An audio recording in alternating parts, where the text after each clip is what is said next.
Good morning students. आज अपन discuss करेंगे numericals of Charpit method. First numerical है solve p square plus q square का whole bracket y is equal q z. Here we have f of is equal. देखो कोई भी आपको equation दिया हो तो उसको तो सबसे पहले small f is equal for equal zero के फॉर्मेट में सेट कर दिया करो। Like p square plus q square का whole y minus q z equal zero. तो ये आपकी इक्वेशन हो गई।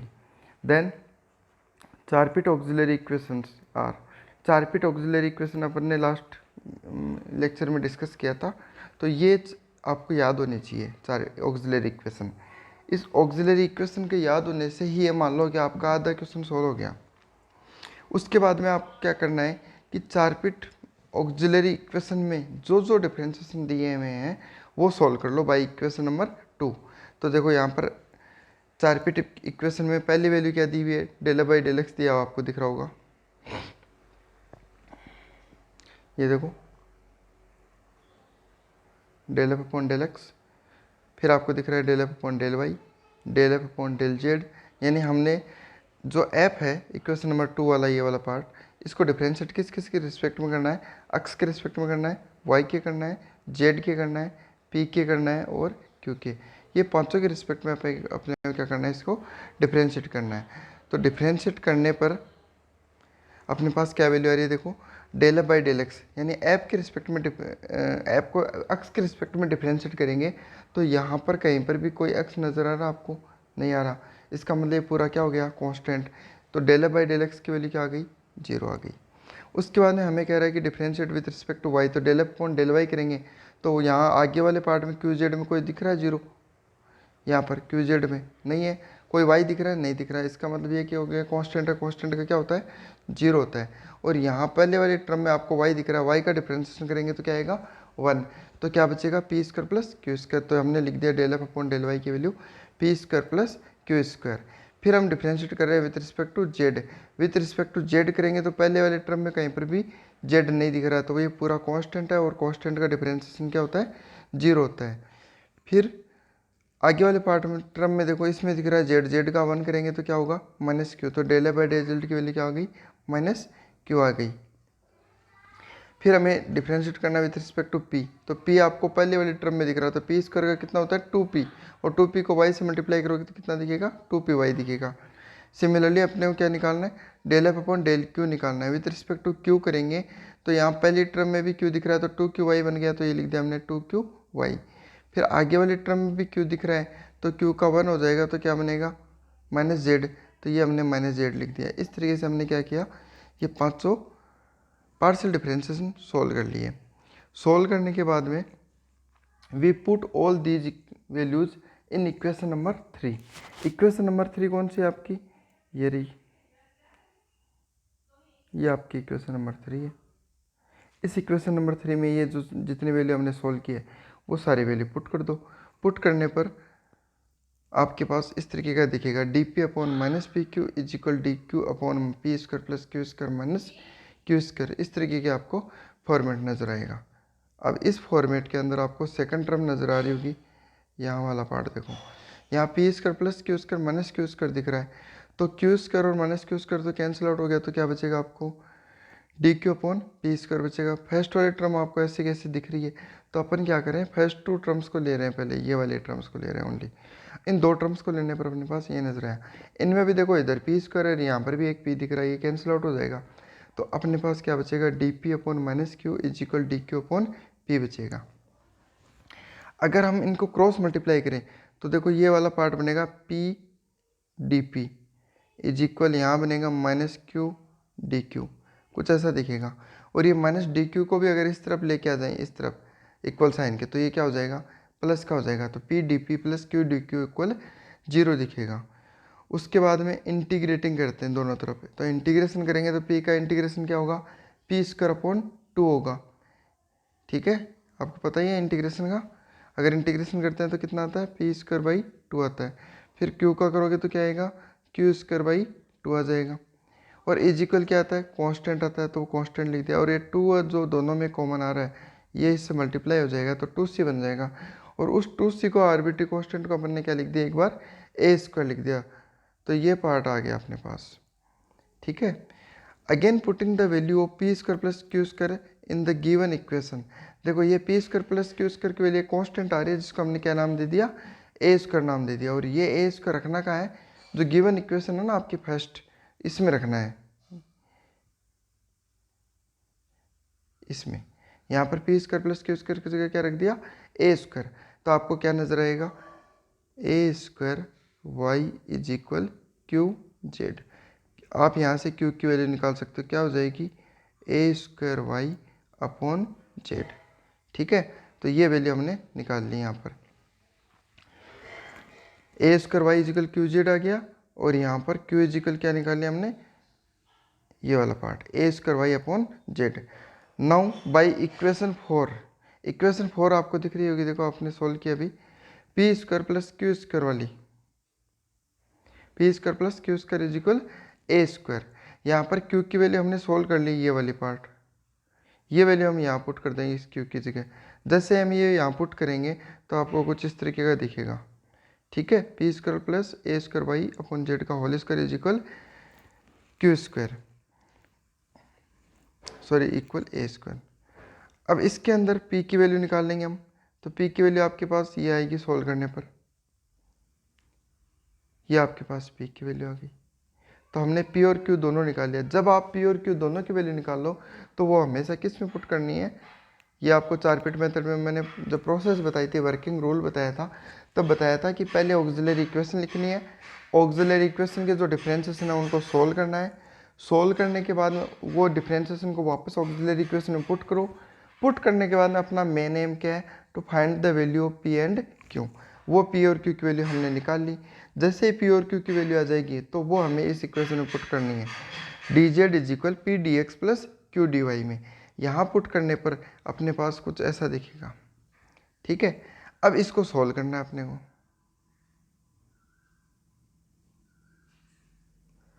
देखो ये आपको दोनों में नीचे जेड नज़र आ रहा होगा इस इक्वेशन में, तो ये जो जेड कॉमन आके और इस डी जेड के पास चला जाएगा क्रॉस मल्टीप्लिकेशन से, आपको पता ही होगा। एक मिनट, ये देखो इसमें भी नीचे जेड आ रहा है, यहाँ पर भी जेड आ रहा है, ये जेड कॉमन आके यहाँ क्रॉस मल्टीप्लाई में चला जाएगा। तो ये अपने पास पहली वैल्यू बन गई जेड डी जेड। फिर आपके पास यहाँ पर ओनली क्या दिखेगा, ए स्क्वायर वाई डी वाई दिखेगा। अगर इसको इक्वल साइन की इस तरफ लेके आता तो क्या बन जाएगा, माइनस का ए स्क्वायर वाई डी वाई बन गया। फिर आपके पास जब यहाँ पूरी ये टर्म हट गई, यहाँ से ये माइनस में इधर आ गया, तो यहाँ कोई भी टर्म नहीं है। अब आपको यहाँ पर जो टर्म दिख रही है उस टर्म में से ये Z square root of Z square minus A square Y square दिखेगा। ये पार्ट क्या आएगा, क्रॉस मल्टीप्लिकेशन से इस डी जेड के नीचे आ जाएगा। तो ये कुछ इस तरीके का दिखेगा आपको। ठीक है, ये ऐसा दिखेगा फिर ओवरऑल पार्ट। और इधर वाले पार्ट में क्या बचा, ओनली ए और डी एक्स बचा, तो ये ए डी एक्स बच गया। आई होप ये आपको समझ में आया होगा कि किस तरीके से किया है। उसके बाद में हम क्या करते हैं, इंटीग्रेशन करते हैं बोथ साइड में।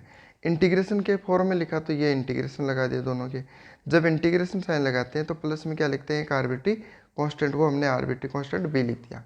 अब हम अज्यूम करते हैं कि late Z square minus A square Y square को हमने क्या मान लिया, एक बार ये वाला पार्ट को Z square minus A square Y को क्या मान लिया, टी मान लिया।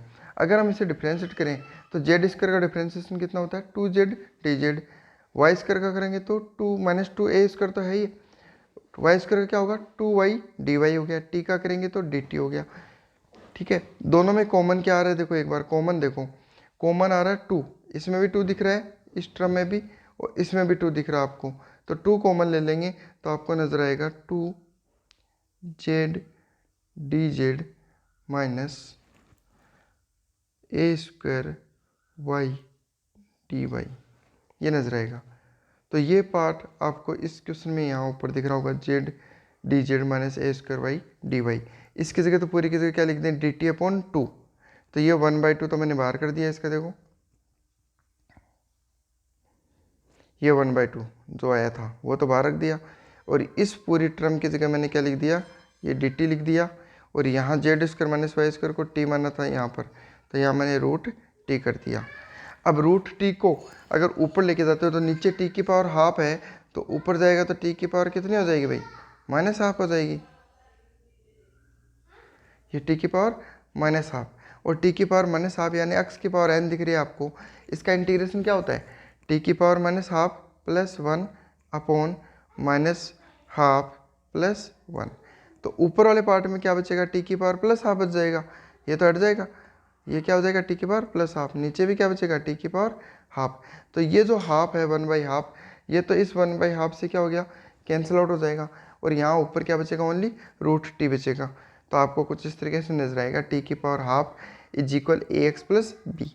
अब टी की वैल्यू वापस पुट कर दो, तो टी की वैल्यू क्या थी, Z square minus A square Y square था।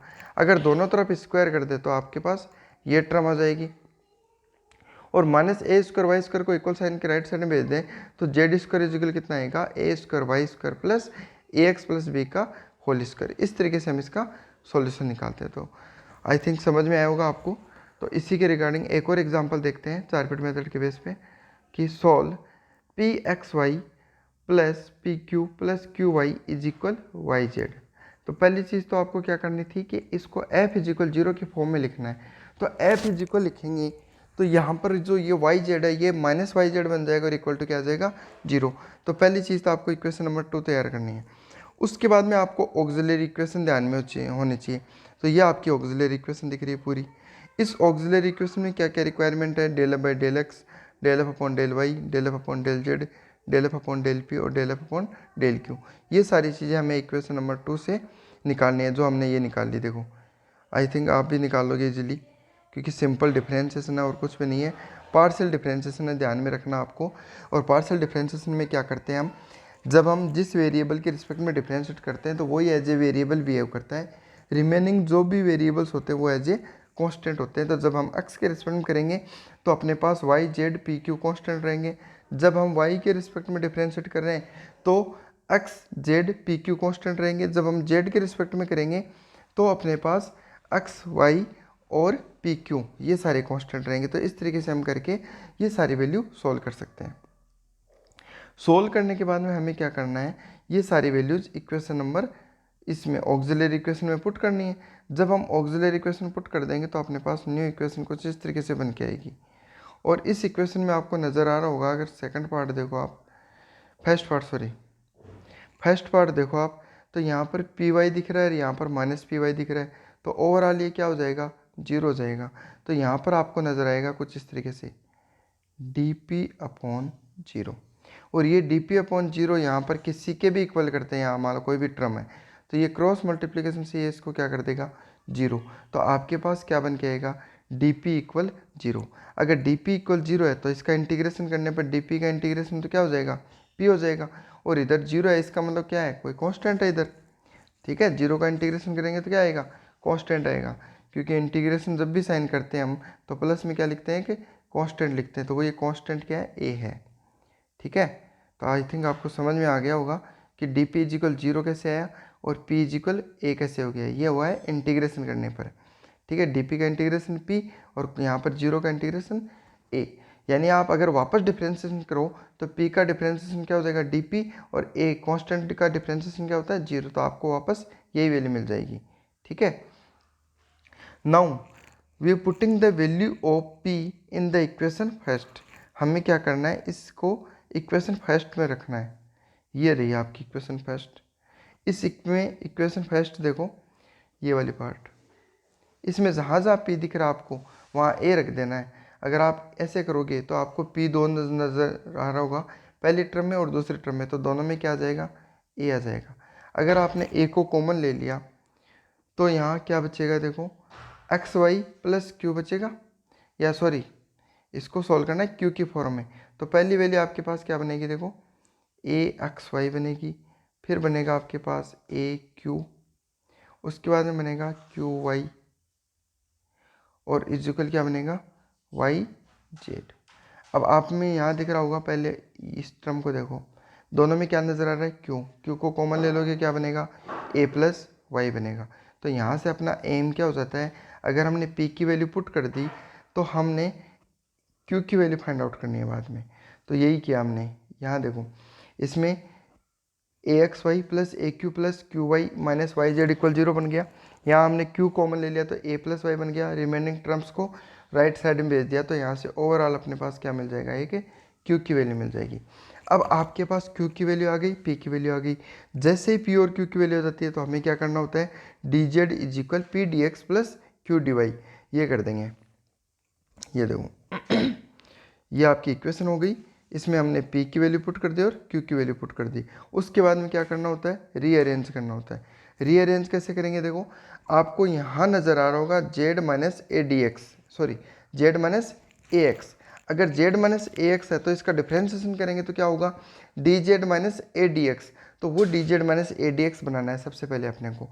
तो यहाँ डी जेड दिख रहा है, ए डी एक्स को लेफ्ट साइड में लेके आओगे तो ये क्या बन जाएगा, इस तरीके का दिखेगा, D Z minus A D x. और ये जब ए डी एक्स इधर आ गया तो यहाँ से हट गया, यहाँ हट गया तो ये दोनों इक्वल साइन के हैं, तो क्रॉस मल्टीप्लिकेशन से इस जेड माइनस ए एक्स वाली टर्म्स को, इसको हम यहाँ नीचे ला सकते हैं। तो ओवरऑल अपने पास इस तरीके का दिखेगा, D Z minus A D x upon z minus A x. इसको बोलते हैं रीअरेंज करना ना।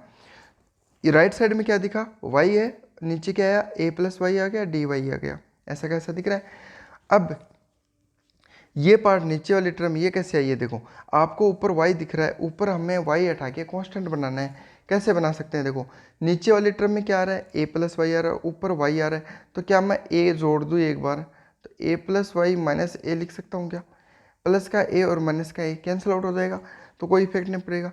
तो हमने क्या कर दिया, ऊपर जो y दिख रहा था इस y की जगह क्या लिख दिया, a प्लस वाई माइनस ए, और इस a प्लस वाई और माइनस ए दोनों के नीचे हमने a प्लस वाई जो ये नीचे दिया हुआ है उसका भाग दे दिया।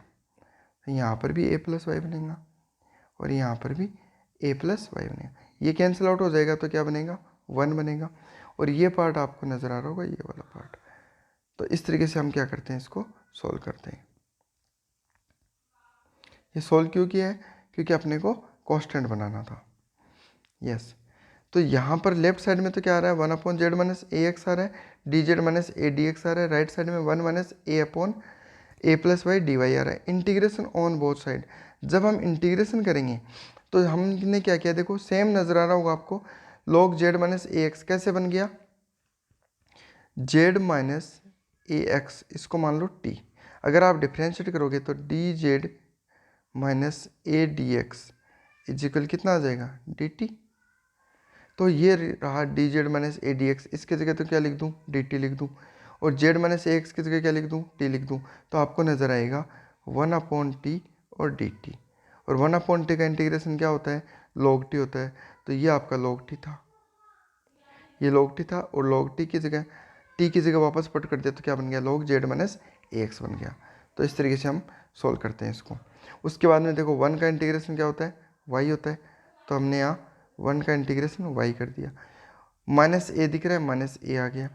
1 अपॉन ए प्लस वाई, तो ए प्लस वाई को माइंड में एक्स माना, तो 1 अपॉन एक्स का क्या होता है, लॉग एक्स, तो ये लॉग ए प्लस वाई आ गया। फिर प्लस आरबीटी कांस्टेंट बी माना था, इसको लॉग बी भी लिख सकते हो क्योंकि आरबीटी कांस्टेंट है, इसकी वैल्यू हम कुछ भी लिख सकते हैं, तो हमने लॉग बी लिख दिया।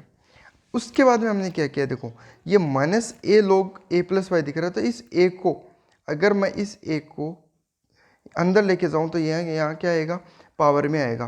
तो ये ए अंदर गया तो ए प्लस वाई की पावर क्या हो गई, ए हो गई। फिर यहाँ आपको नजर आ रहा है माइनस साइन, तो ये आपको इस तरीके का दिख रहा है, minus log A plus Y की पावर ए।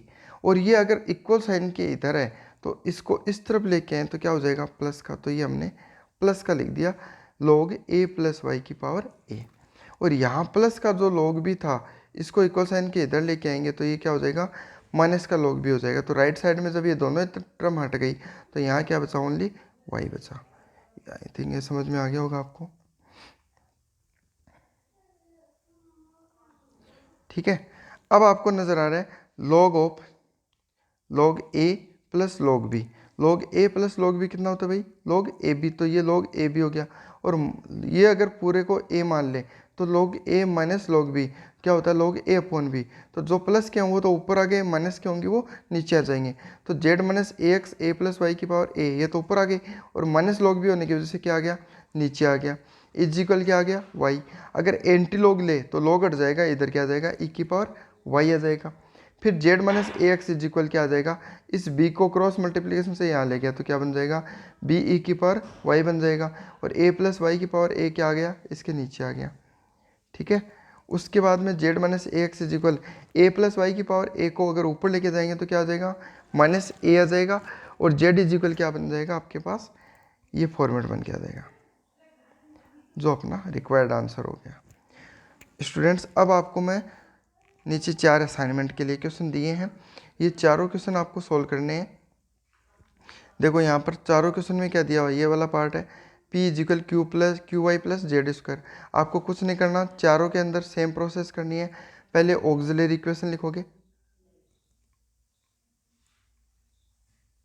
ऑक्सिलरी इक्वेशन लिखोगे, ऑक्सिलरी इक्वेशन लिखने के बाद में डिफ्रेंशिएशन करना है। डिफ्रेंशिएशन करने के बाद में जितने भी डिफ्रेंशिएशन है आपके पास, जो del f by del x या del f upon del y, del f upon del z, वो सारी वैल्यू निकालने के बाद में आपको ये सारी वैल्यूज़ ऑक्सिलरी इक्वेशन में पुट करनी है।